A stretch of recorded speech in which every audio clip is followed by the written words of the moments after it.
ఈ నెల 19న చేపట్టే సర్వే నాడు ఇంట్లో లేనివారు ప్రభుత్వ లెక్కల్లో లేనట్టేనని ముఖ్యమంత్రి కేసీఆర్ స్పష్టం చేశారు.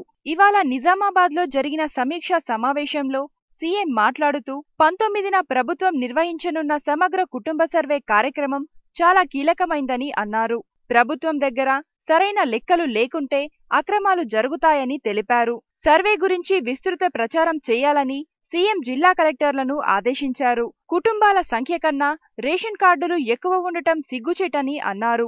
తెల్ల రేషన్ కార్డు సర్వజబ్బుల మయమైపోయిందని తెలిపారు. ఫీజు రియంబర్స్మెంట్ పథకంలో అన్ని అక్రమాలే చోటు చేసుకున్నాయని వెల్లడించారు.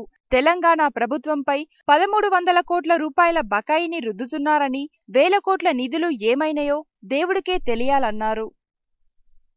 భారతదేశ చరిత్రలో ఎక్కడ జరగని విధంగా ఈ నెల 19వ తేదీన చేపట్టడం జరిగింది. ఆ రోజు మొత్తం ఆర్టీసీ బస్సులు బంద్ ఉంటాయి, ప్రైవేట్ బస్సులు బంద్ ఉంటాయి, స్కూల్ బస్సులు కూడా బంద్ ఉంటాయి, ప్రైవేట్ జీబులు కార్లు కూడా బంద్ ఉంటాయి. ఏదన్నా ఎమర్జెన్సీ ఉంటే తప్ప మొత్తం వాహనాలన్నీ రాష్ట్ర ప్రభుత్వమే తీసుకుంటుంది.